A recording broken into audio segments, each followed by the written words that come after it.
il y avait une lame dessous Qui coupait, oui. coupait, et par côté une lame qui coupe le pied un peu pour faire un coche. La progression petit à petit, je crois que là je passe. Si on me la suivre longtemps.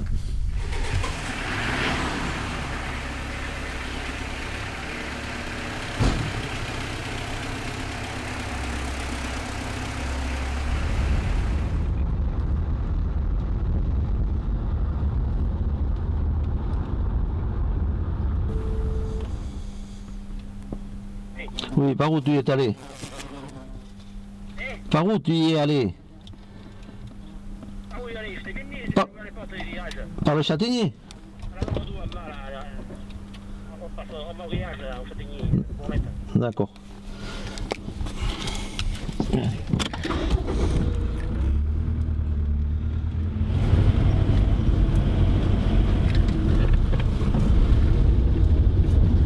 Actuellement, on a 43 hectares 50 ou 70. Voilà, mais bon, on n'en a que la moitié en propriété. Le reste, c'est la location. On a à peu près 11 ou 12 hectares de prairies, 13 hectares de maïs et un hectare, un hectare 44 de tabac. Et après, c'est des châtaigniers. Le plus rentable dans tout ça pour vous, c'est quoi? Mais pour l'instant, c'est les châtaigniers.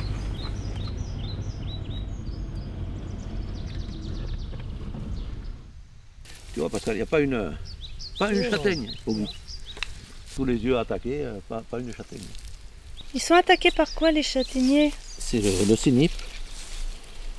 C'est un ravageur qui nous vient du Japon et de Chine. Il y a 40 ans qu'il l'avait là-bas et petit à petit, il est arrivé là. Et, bon, on va être touché. C'est le début de l'attaque pour nous. Mais c'est très très envahissant. Disons qu'en quelques années, ça vous tue pas tous les arbres, mais ça tue 80% de la production. On ne va pas rester nombreux en agricole maintenant sur le canton. Le tabac, on n'est plus que deux. La surface en tabac est très minime. C'était une production qui nous a tenu, qui a tenu beaucoup d'exploitations ici. Les exploitations qui avaient un bon élevage de vaches à l'état, des choses comme ça, ou de lait, et une production de tabac, c'est des fermes qui ont tenu, qui ont été le plus costauds depuis 15 ou 20 ans, 20 ans. C'est les fermes qui ont tenu. Mais actuellement, c'est fini, quoi. Alors c'est pour ça que le tabac, on le fait sur une très petite surface, mais il y a un revenu à l'hectare. Donc il a toujours apporté, c'était un salaire. Nous on n'en fait qu'un hectare à 44 cette année, l'année dernière on en avait un hectare à 82, le plus qu'on a fait un hectare à 87. Et c'était notre principal revenu. Alors c'est pour dire que là il faut... On ne sait plus trop quoi faire, quoi. Heureusement qu'on a ça, et les châtaigniers.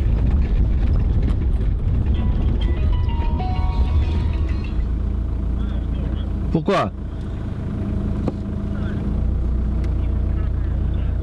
Ah, d'accord, on redescend en bas. Ah oui, alors ça c'est... Ordre et contrôle, on va y arriver.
Voilà, c'est un pied de tabac qui va être bientôt bon à estimer, dans 10 jours.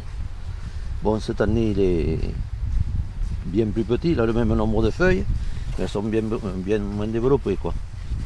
Donc je sais pas, je pense que le rendement sera nettement inférieur à la normale.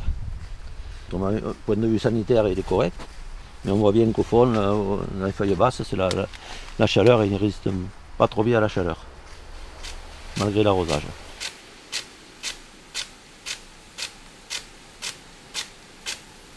Dès qu'on coupe la fleur, le pied de tabac se développe, double son volume de racines. Donc il explose, quoi. Il se développe énormément et bon, encore il y a un peu d'espoir. Les feuilles seront peut-être tassées par rapport, parce qu'il y a le nombre, mais il n'y a pas le volume. Bon, peut-être il rattrapera un peu, mais bon, j'ai des doutes quand même. C'est déjà c'est le 4e arrosage déjà qu'on fait cette année. Alors que d'habitude, quand on en a fait 4 ou 5, c'est pour toute la saison. Il a fallu commencer très tôt. Alors l'eau, c'est une réserve d'accumulation qui a des sources dedans. Il y a une source et des chuintements de terrain pour l'hiver. Et après, on a une autorisation de prise d'eau, un petit cours d'eau qui passe à côté. Mais bon, là, les restrictions déjà sont tombées, donc on ne va pas en avoir beaucoup de disponibles quoi, maintenant. Et bien, disons qu'on aura de l'eau en stock dans la réserve pour tenir à peu près le tabac, disons, et les châtaigniers jusqu'au 15 août. Et puis après, bon, tant pis, ça fait ce que ça veut, quoi. Hein. On aurait, surtout le châtaignier, lui, son plus gros besoin d'arrosage, c'est bon, les tenir maintenant, qu'ils aillent bien, parce que ça induit la production de l'année d'après. Mais le plus gros besoin d'arrosage, c'est à partir du 15 août. C'est là que la châtaigne se grossit, se forme.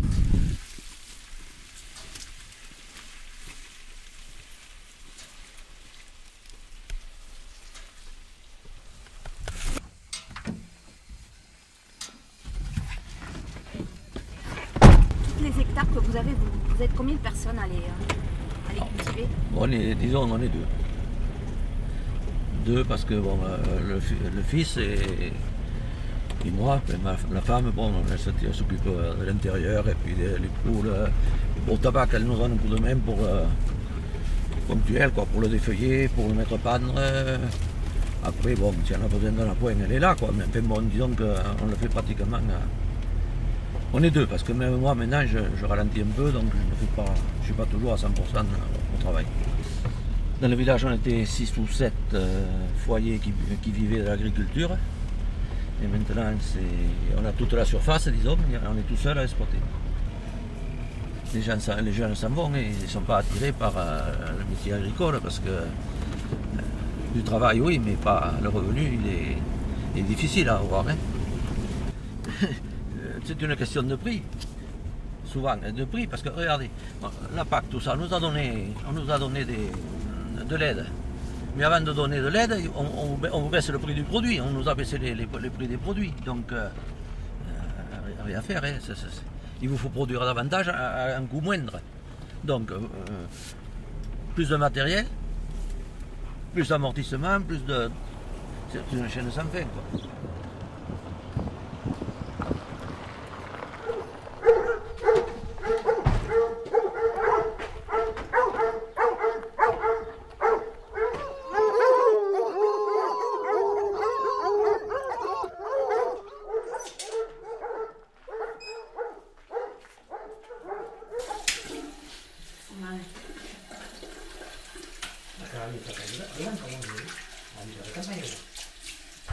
C'est-à-dire beaucoup d'informations maintenant, ils nous transmettent par là. Hein. C'est affreux, même la PAC et tout, maintenant il va falloir terminer par le faire tout là. Donc bon, on l'a compris comme une nécessité maintenant. Et Pascal, il se sert de l'ordinateur? Très peu, non. Il a voulu commencer avec moi un peu, on s'y mettait un peu. Bon, des fois quand il veut regarder quelque chose, il vient, mais il n'est pas très patient, moi non plus. Alors quand on dit, ah mais c'est pas comme ça, tu vois.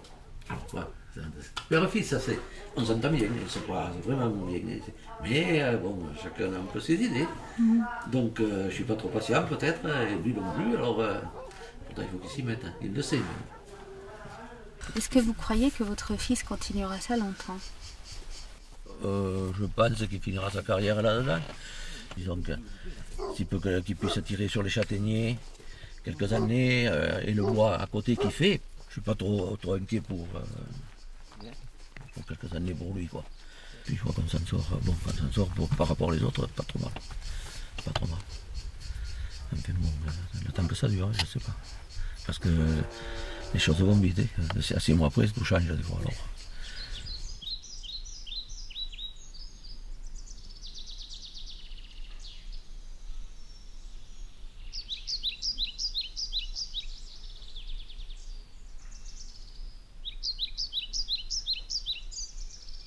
Depuis le hangar que vous avez, qui a été construit donc il y a quelques années. Oui, bon, il a été construit en 1972 avec l'aide d'un voisin qui était charpentier, quoi.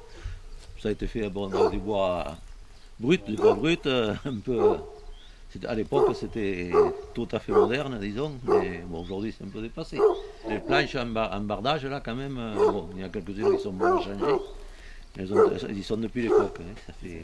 Ce qui me marque un peu, c'est qu'on a fait les fermes au sol, et après c'est un premier des camions qui s'était équipé pour charger le bois à grumes, qui est venu nous les soulever. Là, ça c'est un souvenir un peu, parce qu'on avait un peu peur pour les monter.